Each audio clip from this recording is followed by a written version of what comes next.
Welcome back to the Adventures of the Monad, which will look at life, the universe, and everything.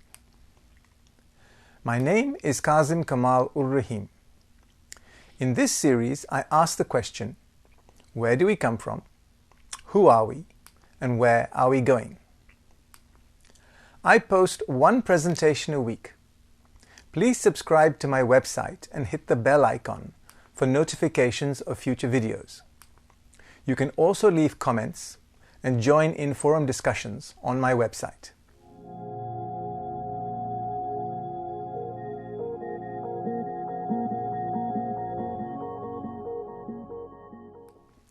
I hope the previous presentation has given you a clear understanding of the 5 stages of development a human monad passes through as it traverses the 4th kingdom. To recap, when a monad passes from the 3rd, the animal kingdom, into the 4th, the human kingdom, I call it a young soul. It is mastering its new environment from the perspective of a causalized human being with self-awareness. Previously, it was part of a group soul that slowly developed its own mental body before the transition to the higher kingdom. Over a nominal time span of 182,500 incarnations, the monad develops its consciousness through 4 more stages. It first learns to live in a community. When this happens, there is a shift in the focus of the monad from the permanent physical atom 49.1 to the permanent emotional atom 48.1. Although the monad may technically reside its focus in the atom, it is objectively conscious in the lower 3 molecular levels of its emotional body. While still residing in the emotional atom, the monad moves to the next level of consciousness development when it begins to focus its attention in the higher emotional molecules in its emotional envelope. It has now reached what I call the cultured level. The monad now shifts its focus again and moves it to the permanent mental molecule 47.4. I call this monad a compassionate soul. Its main focus in the emotional envelope is at the highest 3 molecular levels. The monad at this stage of development can be instantly recognized because the shape of its envelope has gone from being egg-shaped to being an inverted egg. I have talked about the shift in focus of the monad in its 3 envelopes of incarnation. During this time, the monad starts any thought form in the mental body. There are 4 levels of consciousness present in this body. As the monad evolves, any thought form is generated on successively higher molecular planes. Associated with the monad's principal focus in the physical atom, the type of thinking that it was able to achieve is deductive. When its focus shifted to the emotional atom, it first developed associated thinking and then conceptual thinking. These I have described in detail in my previous presentations. When the focus of the monad moves to the permanent mental molecule, it develops universal thinking. This is the stepping stone for the monad to reach the final stage of its journey through the 4th, the human kingdom. This stage is called enlightenment. Thinking now is abstract rather than concrete. I wish in this presentation to start to look at the science of the whole process of enlightenment. We have previously discussed the process of causalization of the monad from the 3rd to the 4th kingdom. This is achieved by the provision of a causal envelope that is made available by a deva. It is known as a solar angel or a goyades. I call this being our guardian angel. This newly minted causal body is small and contains the lowest grade of causal matter that exists on the higher mental plane, 47.3. As the monad passes through the first two stages of its development, the young and the community stage, it adds more causal matter to its causal envelope. This causal matter is activated with its recently acquired life experiences. As the monad experiences repeated incarnations and reaches the third level of development as a cultured soul, it gradually replaces the lower grades of molecules with higher ones. For an approximate visualization, let us assume at level 1 the balance of the envelope is 48.7, 48.6 and 48.5. At level 2 it changes to 48.6, 48.5 and 48.4. By level 3 the mix has changed to predominantly 48.5, 48.4 and the start of 48.3. By the time the monad reaches the compassionate and enlightened stages of its development, the 48.3 and 48.2 molecules begin to be replaced with more 48.1 atoms. Note, at the top we are talking about atoms and not molecules anymore. Subjective causal consciousness begins to develop at the beginning of the compassionate stage. This allows for improved communication between the soul and the persona. This materializes as an increase in intuitive perception and an ability to think in an abstract manner. By the middle of the compassionate stage of development, approximately 25% of the causal body contains 47.1 atoms. This, remember, originally only contained 47.3 and then 47.2 molecules as the monad evolved at the start of its journey through the fourth kingdom.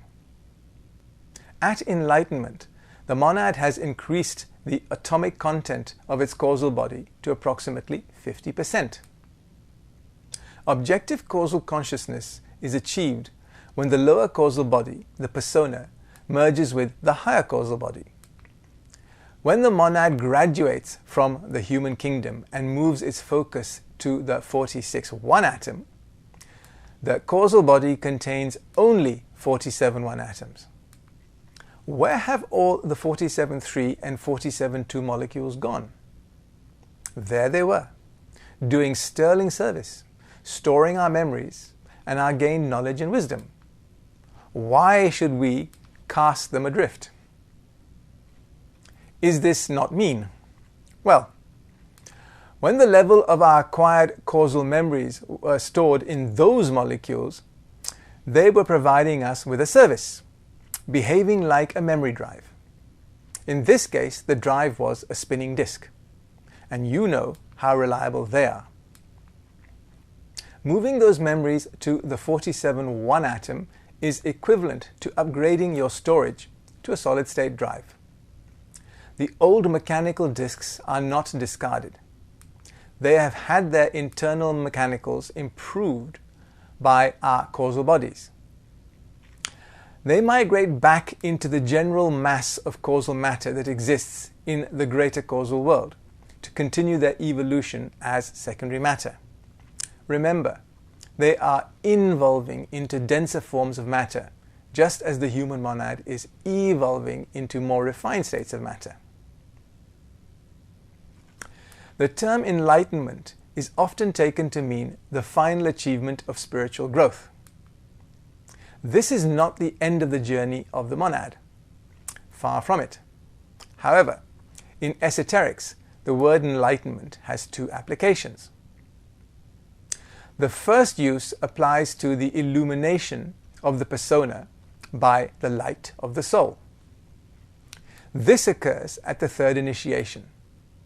The grades of initiation are discussed in detail later. The second use of the term enlightenment applies to a monad that has passed through the 8th initiation and has reached what is known as Buddhahood. At this stage, the monad leaves the solar system and continues its journey into the cosmic emotional world. Once enlightenment is attained, it is reattained in every future incarnation. I make this distinction because no one is born enlightened. It takes 15 to 20 years for the physical brain and persona to develop to where it can express causal consciousness. The time frame given can vary from as little as 3 years to 40 years. Re-enlightenment is what is purported to have happened to Siddhartha Gautama, who was a 7th level initiate. This is supposed to have occurred under the Bodhi tree. The taking and passing of the 8th initiation, as already mentioned, earns the monad the title of Buddha. The monad also acquires cosmic consciousness. Now, you may say, hang on, don't we live in a cosmic kingdom now? We do. But interestingly enough, for the rest of the cosmos, they do not recognize the lowest kingdom, to be part of their club. Just like the fact that our physical organism, something I have called a virtual reality suit, is not part of our envelopes of incarnation, the cosmic physical plane is not deemed to be part of the higher structure of the universe in total. I just wish to say that I do not personally think the entity we know as the Buddha needed to acquire anything. I doubt very much that a 7th level initiate bothers to incarnate using usual channels. At this exalted level, the monad can construct a body that looks very real, but is made solely of atomic matter. This is one option. The other option is that this monad took over the physical body of a disciple and used it for the time needed to achieve its objectives. I suspect the myths and legends that surround the last incarnation of what was our world teacher at the time are 95% pure fantasy. Sorry if I have offended any Buddhists out there, but when you understand how our envelopes develop, certain stories just do not make any sense. I have often spoken about the fact that the first and second triads are united by envelopes that span both levels. This happens with the mental and the spiritual envelope. I now wish to look more closely at this connection as it exists now and what can be done to improve it. There are dual active connections between the first and second triad. These link the causal body to the emotional and mental bodies. A third one needs to be built. When it is, the monad achieves enlightenment. The 3 connections correspond to the 3 aspects of existence. Repeat after me: energy, consciousness, and matter. The life thread, known as the Suratma or silver cord, carries life-sustaining energy between the monad's 49 one-permanent atom and all 3 levels of its triad. The Suratma connects to the monad through its subtle bodies via the heart chakra. The next connection is via what is known as the consciousness thread. It is also called the Antakarana. This links the monad's subtle bodies through the crown chakra. This connection is withdrawn when we fall asleep and leave our physical etheric body. When this happens, we lose consciousness. The last connection is a material connection. This is an actual physical link between the first and second triads. I just wish to clarify here that the other 2 connections are also physical, in that they are composed of tertiary matter. If energy is to travel, it needs a physical wire to travel down. Even when electricity arcs, it is still ionizing matter to achieve it. I wish to draw your attention back to those 3 aspects of existence. It is easy to overlook them as I reel off a list of the 3 methods of connection. The first, the life thread, is involved with providing energy to all our envelopes of incarnation. The second, the consciousness thread, is involved with, as it says on the packet, the consciousness. The last is the material aspect, and I expand on it further. Each triad has 3 components. If you look at the first and second triads, The links that are being made are uniting the 49 1 atom with the 45 4 molecule. The 48 1 atom is linked to the 46 1 atom, and the 47 4 molecule is linked to the 47 1 atom. They are linked through the petals of your causal lotus. What is that, I hear you ask? All is revealed shortly. Now, I have mentioned previously that as you move from right to left along the triad, you increase the vibration of the matter. This means that the center on the right is the most matter-focused and the triad center on the left is the most energy-focused. So, the link that is established at enlightenment is at the matter end of the spectrum. The consciousness and energy links, although already present, are strengthened as the monad progresses its consciousness along the triad chain from right to left. This has all sorts of implications when a monad reincarnates, especially when it is centered in the fifth kingdom. I do not wish to get too focused just yet. The difference between the consciousness thread and the triad bridge is the bandwidth. What do I mean here? The triad bridge is a material connection between the higher and the lower mental bodies. The triad bridge itself is completed when the monad moves from the 47-4 permanent molecule to the 47-1 permanent atom. At this time, the ego is transcended but not discarded. It is not until the monad moves to the 46-1 atom that the persona, the borrowed causal body, and the guardian angel who loaned it are all released. I alluded to it above that when members of the fifth and sixth kingdom choose to incarnate, and it is a choice for them, they may look like us, but their bodies are completely different. You may have heard of the term causal lotus, but what exactly does it mean? It is the organ of enlightenment, which is located in the higher causal body. It is comprised of 4 interlocking energy centers. These are known as the knowledge petal, the unity petal, the will petal, and the central petal. This structure is much talked about and often drawn, but very seldomly understood. My understanding of this structure increases every time I approach the subject. One of the reasons I have found it difficult to grasp what the causal lotus is all about is that we talk about it in abstract terms. We call it by quaint names such as flower and petals. Few esotericists see the causal lotus as I am about to describe it to you. When we think of our guardian angel, we may imagine a winged being full of light and love. This is not a bad starting point. What has this diva done for us? It has given us a causal body to store our memories.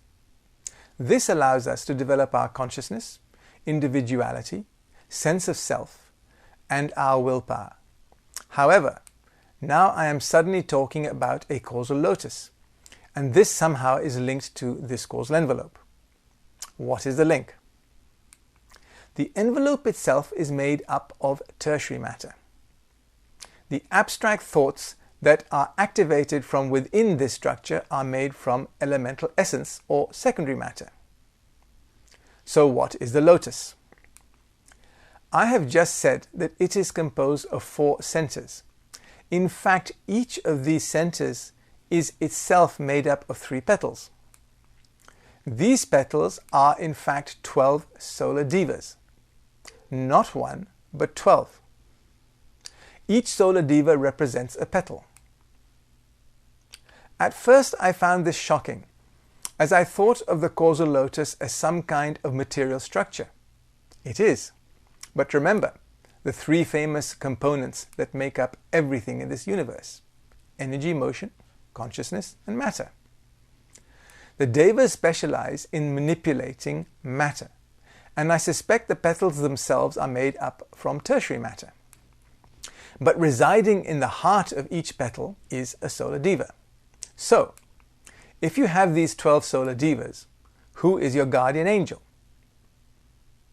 I have also called this being a solar angel. Well, this being is your 13th solar angel and the head of the group of 12 that makes up the petals.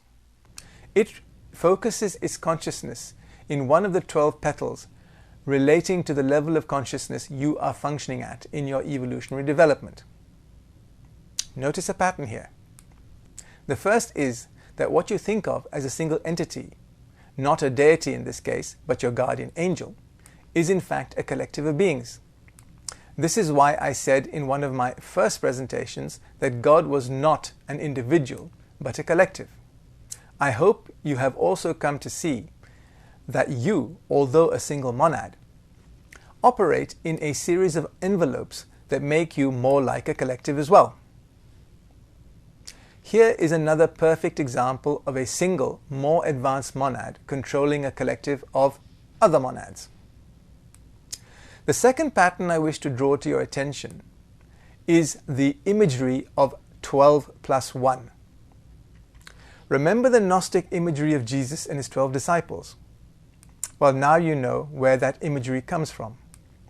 It is in fact referring to your causal lotus. This may be getting seriously esoteric now, but I wanted to put this out there. I wish to change the way you think and relate to your own causal lotus going forward from here. Now I wish to get back to a more traditional presentation of the causal lotus and describe what each one links to in your lower envelopes of incarnation.